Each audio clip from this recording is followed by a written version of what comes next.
ಕೆಜಾಫಿನ ನಾಗರಿಕರಿಗೆ ಕ್ರಿಸ್ಮಸ್ ಹಬ್ಬದ ಶುಭಾಶಯಗಳು. ಬಹುಶಃ ಇವತ್ತು ಈ ದಿನ ಶಾಂತಿ ಪ್ರೀತಿಯಿಂದ ಈ ಹಬ್ಬವನ್ನು ಆಚರಿಸಿ ನಮ್ಮ ಭಕ್ತಿಗಳಿಗೆ ಪ್ರಾರ್ಥರಾಗಿ ಇವತ್ತು ಎಲ್ಲ ನನ್ನ ಕ್ರಿಶ್ಚಿಯನ್ ಸಮುದಾಯದವರು ಜೀಸಸ್ನ ಪ್ರಾರ್ಥನೆ ಮಾಡೋಂಥವ್ರೆಲ್ಲರಿಗೂ ಇವತ್ತು ಒಂದು ಒಳ್ಳೆಯ ಸುದಿನ ಅಂತ ನಾನು ಭಾವಿಸ್ತಾ ಇದ್ದೀನಿ. ನಿನ್ನೆ ನಾನು ನೋಡಿದೆ, ಅನೇಕ ಪತ್ರಿಕೆಗಳಲ್ಲಿ ಮತ್ತು ಮೀಡಿಯಾ ನೋಡ್ತಾ ಇದ್ದೆ.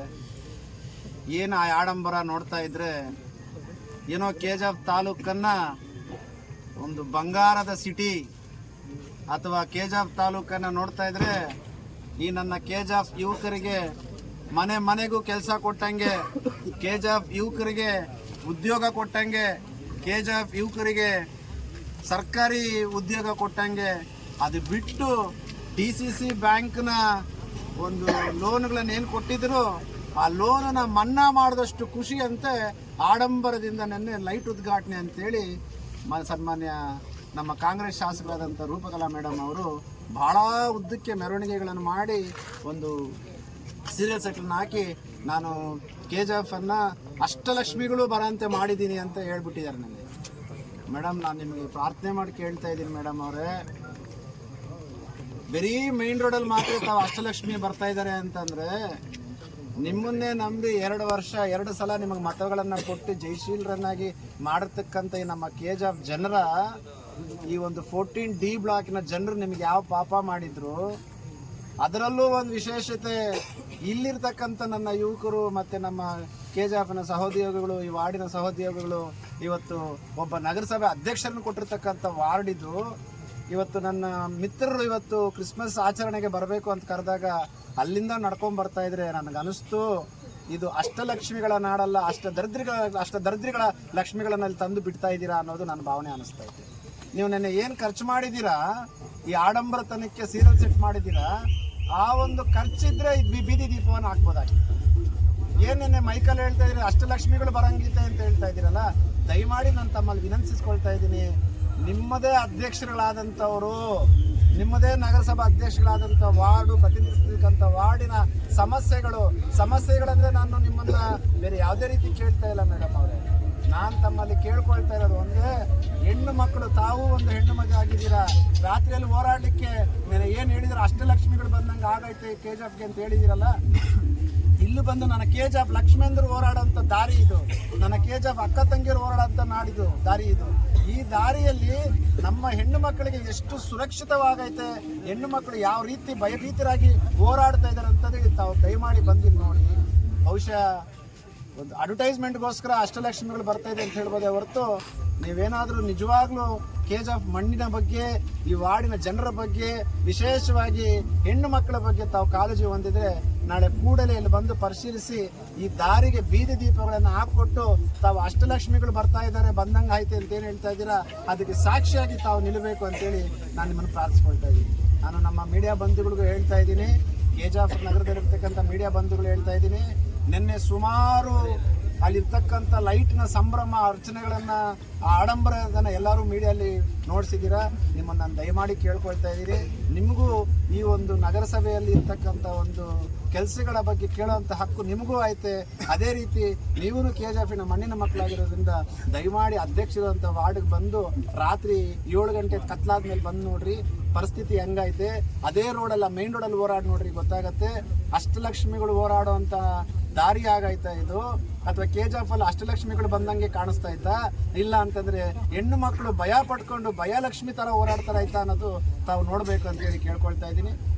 ಮತ್ತೊಂದು ಕೊನೆಯಲ್ಲಿ ಒಂದು ಮಾತು ಹೇಳ್ತಾ ಇದ್ದೀನಿ, இந்த கேஜாப் தங்கவயல்ல இவ்வளோ நாள் நாங்கள் எல்லாம் பண்ணுறோம் டெவலப்மெண்ட் என்ன சொல்லியிருப்பீங்கோ, அந்த டெவலப்மெண்ட்டுக்கு கொடுக்குற மார்க்ஸ் என்னான்ட்டு நாங்கள் இங்கே இருக்கிறவங்க யாரும் கொடுக்குறதில்ல, பப்ளிக் தான் கொடுப்பாங்கோ. தயவுசெய்து எம்எல்ஏ மேடம் இந்த ST பிளாக் கியூ பிளாக் நீங்கள் வந்து பார்த்தீங்களன்னா உங்களுக்கு தான் தெரியும் எவ்வளோ கஷ்டம் இருக்குது, ரோடு எப்படி இருக்குது, இந்த இருட்டு எப்படி இருக்குன்ட்டு உங்களுக்கு தான் தெரியும். தயவுசெய்து அந்த அஷ்டலக்ஷ்மி மெயின் ரோடுக்கு மட்டும் விடாதுங்கோ, அந்த அஷ்டலட்சுமிங்கோ இந்த ரோடு கூட வந்து போகணும். ஏன்னா அந்த ரோட்டில் போகிறப்ப வண்டி இருக்குது, லைட் இருக்குது, எல்லாமே போடுறாங்க. இங்கே பெண் மக்கள்கிட்ட எதுவுமே இல்லை. இந்த ரோட்டில் இந்த வழியில் தான் நடந்து போகணும். நீங்கள் கூட ஒரு பெண்மணியாக இருக்கிறதுனால நீங்கள் வந்து இங்கே பார்த்து இந்த ஒரு கியூ பிளாக் ஒரு அந்த இருட்டில் என்ன இருக்கிறாங்க அவங்களுக்கு பவர் கொடுக்கணும், லைட் வேணும்ன்ட்டு நான் உங்களுக்கு ரிக்வெஸ்ட் பண்ணுறேன். அதே மாதிரி நீங்கள் எல்லாம் நேற்று சொல்லுங்க, நிறைய பேர் இது ஒரு பெரிய அச்சீவ்மெண்ட் பண்ணுறீங்க. நாங்கள் கேஜிஎஃப் மக்கள் கூட ரொம்ப புத்திசாலிங்க தான். இந்த கேஜிஎஃப் தங்கவேலி பொருந்து கிட்ட 150-200 வருஷம் இத்தியாசம் இருக்குது. டாக்டர் ராஜேந்திரன் சார் இருக்கட்டும், தலைவர் பக்தவத்சலம் இருக்கட்டும், நம்ம இதுக்கு பின்னால் இருந்த எம்எல்ஏங்க யாரனா இருக்கட்டும், அவங்க கூட உங்க மாதிரி லைட்டு போட்டிருப்பாங்க, அவங்க கூட மெயின் ரோட்ல லைட் கொடுத்தாங்க. ஆனால் யாருந்த எம்எல்ஏ கூட அவ்வளோ செலவு பண்ணிட்டு லைட் போட்டு நான் பெரிய ஒரு சாதனை பண்ணியிருக்கிறேன் காட்டுறது இதுக்கு இல்லை. இந்த பிரச்சனை யார் சொல்கிறேன்னா, இது வந்துட்டு பப்ளிக்கோடைய காசு. அவ்வளோ ஒரு செலிப்ரேஷன் பண்ணுற ஒரு தேவை இல்லாத இருந்துச்சு. அங்கே செலவு பண்ணுறது இங்கே வந்து இங்கே லைட்டே வந்திருக்கும். நான் ரிக்வெஸ்ட் பண்ணுறேன் கேஜிஎஃப் தங்கவேல் மக்களுக்கு, கேஜிஎஃப் பெண் மக்களுக்கு, கேஜிஎஃப் தாய்மார்களுக்கு நான் என்ன ரிக்வெஸ்ட் பண்ணுறேன், இங்கே இருக்கிறவங்க என்னோட நண்பர்களுக்கு வாலிபார்களுக்கு நான் என்ன ரிக்வெஸ்ட் பண்ணுறேன்னா, இந்த மாதிரி எங்கே நான் இருட்டு இருக்கோ, நம்மளுக்கு தண்ணி வசதியில் நான் தயவுசெய்து என்னை கூப்பிடுங்க. யாருமே எது பண்ணுறதுக்காக பயப்படாதுங்க. கோலாரில் இருக்கிற அட்மினிஸ்ட்ரேஷன் பண்ணுறதுக்கு ஆகிறதில்லை. என்னை கூப்பிடுங்க. நம்ம டாக்டர் பாபா சாஹேப் அம்பேத்கர் அவர் கொடுத்திருக்கிற ஒரு வழியில் நம்ம போராடலாம், நம்மளுடைய ரைட்ஸ் நம்ம வாங்கலாம். அவ்வளோ செலவு பண்ணுற பதில் இங்கே லைட் வரலன்ட்டு கேட்கலாம். இங்கே லைட் எதனா வரலன்னா ஜெய்பீம் சார், இன்னொரு மந்த்தில் பெரிய போராட்டம் இங்கத்திலேயே முதலத்தில் இந்த நகரசபை அத்தியக்ஷன்ட்டு யார் இருப்பாங்களே, நான் அவங்களுக்கு ரிக்வெஸ்ட் பண்ணுறேன். உங்களுடைய வார்டு இது, உங்களுடைய மரியாதை இது, தயவுசெய்து நீங்கள் இதுக்கு பாருங்க. இது ஆவலன்னு என்னுடைய மக்களுக்கு சொல்கிறேன், என்னுடைய வாலிபால் நண்பனுக்கு சொல்கிறேன். பெரிய ஒரு போராட்டம் இங்கத்திலிருந்து ஸ்டார்ட் ஆகும்ட்டு நான் ರಿಕ್ವೆಸ್ಟ್ பண்ணுறேன். ಜೈಹಿಂದ್. ಎಲ್ಲರಿಗೂ ನಮಸ್ಕಾರ. ನಮ್ಮ RK foundation chairman Mohan Krishna sir ಬಂದಿದ್ದಾರೆ. ಇಲ್ಲಿ ಕ್ಯೂ ಬ್ಲಾಕ್ನಲ್ಲಿ ಎಕ್ಸ್ಪ್ರೆಸ್ ಫಂಕ್ಷನ್ ನಡೆಸ್ತಾ ಇದ್ದಾರೆ, ಯೂತ್ಸ್ ಎಲ್ಲ ಸೇರಿಕೊಂಡು. ಅದರಲ್ಲಿ ಅವರು ಚೀಫ್ ಗೆಸ್ಟ್ ಆಗಿ ಭಾಗವಹಿಸಿದ್ದಾರೆ. ಅದರಿಂದ ಇಲ್ಲಿ ಬಂದುವಾಗ KGF ಸುತ್ತಿ ನೆನ್ನೆ ಒಂದು ಘಟನೆ ನಡೆದಿತ್ತು. MLA ಮೇಡಮ್ನವರು ಲೈಟಿಂಗ್ ಫುಲ್ಲಾಗಿ ಮಾಡಿದ್ದೀನಿ ನೋಡಿ ಅಂತ KGF ಪ್ರೆಸಿಡೆಂಟು ಅದರಲ್ಲಿ ಇದ್ದರು. ಇದು ಪ್ರೆಸಿಡೆಂಟ್ ವಾರ್ಡು, ಬೇರೆ ಯಾರು ವಾರ್ಡಲ್ಲ. ಈ ವಾರ್ಡನ್ನು ಸ್ವಲ್ಪ ನೀವೆಲ್ಲ ನೋಡಬೇಕು. ಇಲ್ಲಿ ನಾವಾಗೂ ಲೈಟಿಂಗ್ ಬಿಟ್ಟು ಬೇರೆ ಲೈಟಿಂಗ್ ಏನೂ ಇಲ್ಲ. ಕೇಳಿದ್ರೆ ಆಚೆ ಕಡೆ ನೋಡಿದರೆ ಸುಂದರವಾಗಿರುತ್ತೆ, ಒಳಗಡೆ ಬಂದು ನೋಡಿದರೆ ಅದ್ರ ಇದು ಬೋಸ್ ಗೊತ್ತಾಗುತ್ತೆ. ಅದರಿಂದ KGF ಜನರು ಸ್ವಲ್ಪ ಯೋಚನೆ ಮಾಡಿ ನೆಕ್ಸ್ಟ್ ಬರುವ ಎಲೆಕ್ಷನಲ್ಲಿ ನಿರ್ಧಾರ ತಗೊಳ್ಬೇಕಂತ ನಂದು ಬೇಡಿಕೆ. இருந்த நம்மை மனித சிலையாய் மாற்றிய அண்ணல் அம்பேத்கர் பாதத்தை தொட்டு இந்த கிறிஸ்மஸ் திருநாளில் என் சார்பாகவும் ஆர்கே ஃபவுண்டேஷன் மோகன் கிருஷ்ணா அவர்களின் சார்பாகவும் KGFயில் உள்ள மக்களுக்கும் மற்றும் உலகத்தில் உள்ள அனைத்து மக்களுக்கும் கிறிஸ்மஸ் நல்வாழ்த்துக்களை தெரிவித்துக் கொண்டு, இந்த 14th ward Q block Telugu லைன்னு சொல்லுவாங்க. அந்த பிரிட்டிஷ் காலத்துலேயே வந்து இந்த லைட்டிங் எப்படி இருந்துச்சுன்ட்டு எல்லாருக்கும் தெரியும். ஆனால் இந்த கிறிஸ்மஸ் அன்னைக்கு கூட நம்ம பார்த்தோம்னா லைட்டிங்லே இல்லை. நாங்கள் போட்ட சீரியலுங்க தான் வந்து இங்கே லைட்டாக தெரியுது, வெளிச்சமாக இருக்குது. இது கலர பின்னாடி இந்த ஏரியா வந்து கியூ பிளாக்கு 14th வார்டு. இந்த ஊர் முனிசிபாலிட்டி பிரசிடென்ட் ஏரியா. இது நேற்று பார்த்தாக்கா எம்எல்ஏ, நம்ம ஊர் எம்எல்ஏ வந்து பெம்மெல்லிருந்து பீஷாப்பர்லாம் எவ்வளோ ஜெகஜோதி ஆகுது அப்படின்னு சொன்னாங்க. ஆனால் ஏரியாவில் பார்த்தோம்னா ஜெகஜோதியாக இல்லை, வெளிச்சமாக இருக்குது. எல்லாம் ரோடெல்லாம் வெளிச்சமாக இருக்குது. ஆனால் மக்கள் மனசில் வெளிச்சமாக இருக்கான்றது நம்ம திங்க் பண்ணி பார்க்கணும். அண்ணல் அம்பேத்கர் இதுதான் நம்ம அப்போது போராடின விஷயம். என்னன்னா, நம்மளுக்கு எல்லாருக்கும் வெளிச்சம் கிடைக்கணும்னு தான் அந்த கேண்டில் எப்படி உருகுமோ அது போல் உருகிட்டு நம்மளுக்கு வெளிச்சத்தை கொடுத்தாரு. ஆனால் பிரிட்டிஷ் காலத்தில் இருந்த வெளிச்சம் இன்னைக்கு நம்மளுக்கு இல்லை. அதையும் கொஞ்சம் எம்எல்ஏ மேடம் அதையும் கண்டிப்பாக பார்க்கணுன்றது எங்கள் சார்பாகவும் கோலார் தங்கவேல் மக்கள் சார்பாகவும் அவங்களுக்கு రిక్వెస్ట్గా நான் வைக்கிறேன். ఇప్పటికి నాకు మీ యొక్క బ్యాండ్ లైన్ రావడానికి ఇది ఒక 6వ తూరినో 7వ తూరిన అయింది. మా అందరి తల్లి గారు ఈరోజు క్రిస్మస్ వేడుకల్ని ఘనంగా జరుపుకుంటున్నారని భావిస్తున్నాను. మా కుమారన్ ఎప్పుడూ చెప్పేవాళ్ళు, బ్యాండ్ లైన్ ఇది నీకు ఒక పుట్టినింట్లాగా, నువ్వు ఎప్పుడు కాల్లో రావచ్చు, ఎప్పుడు కాల్లో పోవచ్చు అని. అందరూ ఆశిస్తారు అనుకుంటా ఉన్నాను. అలాగే మా కుమారన్న మన దగ్గర వచ్చి చెప్పినప్పుడు ఇంకొక యంగ్ లీడర్ని మాకు పరిచయం చేపించినారు, మా సందీప్ వాళ్ళని. మా సందీప్ వాళ్ళ గురించి మీకు చెప్పాలంటే చాలా చెప్పాల్సి పడుతుంది.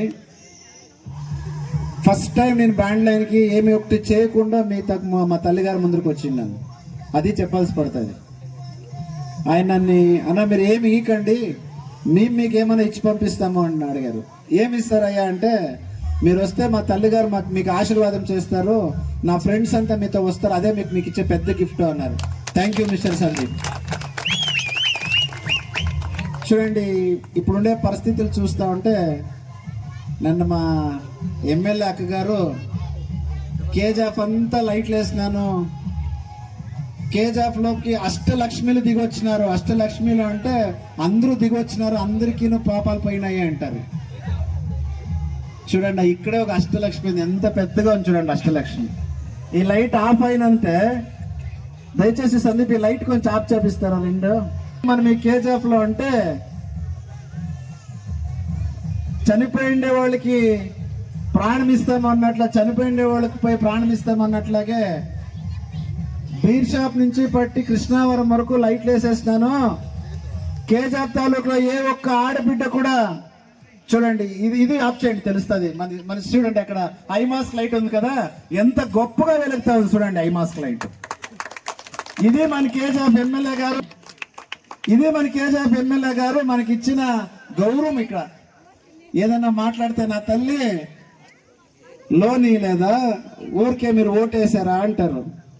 మేడం గారు, నా కేజీఎఫ్ లో పుట్టిన తల్లి గారికి కానీ, అన్నగారికి కానీ, పెద్దలకు కానీ ₹1 డబ్బు తీసుకున్నా కూడా విశ్వాసంగా నడుచుకుంటాము, దానివల్లే మీరు డబ్బు ఇచ్చినా కూడా తీసుకోండి రా అని ఓటేసిండారు. కానీ మీరు వాళ్ళకి ఇచ్చిన గిఫ్ట్ ఏంటి? క్రిస్మస్ కదా ఆమె చెప్పింది. నేను వచ్చినప్పుడు ఎక్కడ లైట్లే లేవు, ఇప్పుడు వచ్చి నేను లైట్లే వేసినాను. అక్క బ్యాండ్ లైన్ కనబడలేదు అక్క, నీకు మెయిన్ రోడ్ మాత్రం కనబడతా ఉంది అక్క. మీరే చెప్పండి అక్క, బ్యాండ్ లైన్ మాత్రం కనబడలేదా మీకు? ఎంత పెద్ద లైట్ వేసింది, ఆ లైట్ కూడా వెలుగుతా ఉండే. కుమారన్న మన దౌర్భాగ్యం కదా కుమారన్న ఇది. సీరియల్ సెట్ లో 4 కిలోమీటర్లు వేస్తారు, ఆ డబ్బు నింటే ఈ లైట్ వెలిగిపోయింది. ఈ రోజు ఎన్ని రోజులు అయిందైనా లైట్ వెలిగి? ఏడాది అయిందంటే లైట్ వెలిగి. అక్కకి ఇంత పెద్ద లైట్ కనబడలే, ఇక్కడ ఉండే నా తల్లిగారు ఎవరు కనబడలే. అక్క కనబడతా ఉండేది మాత్రం మా రోడ్లో పోయి షో చెప్పాలి కదా, మా మేడం గారు వేసినారు అని మేము గర్విస్తాం. మెయిన్ రోడ్లో వేసినారు, బట్ ఇక్కడ కూర్చోండి తల్లిగారికి ఏం చేయాలా? నేను మా మేడం వాళ్ళకి రిక్వెస్ట్ చేస్తుండేది ఏంటంటే, మీరు ఎంతవరకు నేను అది చేశాను ఇది చేశానని చెప్తారో అది కేవలం 10% డెవలప్మెంటే. కానీ ఇంత పెద్దలో ఉండే జాగాలో, ఇలాంటి తల్లిగారు ఉండే జాగాలో ఇంత ముప్పు చీకట్లో ఉండారు. ఐమాస్ లైట్ వెలిగి 1 సంవత్సరం అవుతా ఉంది, ఇది మీ కంట్లో పడలేదంటే మా కేజీఎఫ్ అక్కగారు చేసిండే ఒక పాపమా, ఇక్కడ ఉండేవాళ్ళు మేము చేసిన పాపమా అని మాకు తెలియదు.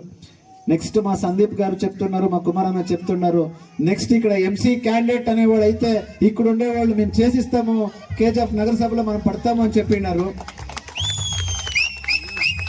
సో మా సందీప్ గారు కానీ కుమారన్న కానీ ఇక్కడ ఉండే పెద్దలు ఎవరు డిసైడ్ చేసి సందీప్ లాంటి కుర్రాళ్ళు ముందుకు రావాలా అని చెప్పిండారు. అన్న నెక్స్ట్ నేను కంటెస్ట్ చేస్తాను అని చెప్పిండారు. నెక్స్ట్ నేను కంటెస్ట్ చేస్తాను అని అన్నారు. అక్కగారు మీకు మళ్ళీ ఇంకొక మాట చెప్తాను, సందీప్ కావచ్చు, కుమారన్ కావచ్చు, ఎవరన్నా కావచ్చు, మంచి వాళ్ళతో మీ ఆశీస్సులు ఉండి, డబ్బు ఒక్క రోజుకే కరెక్టా 500 1000 ఒకే రోజుకే ఉండేది.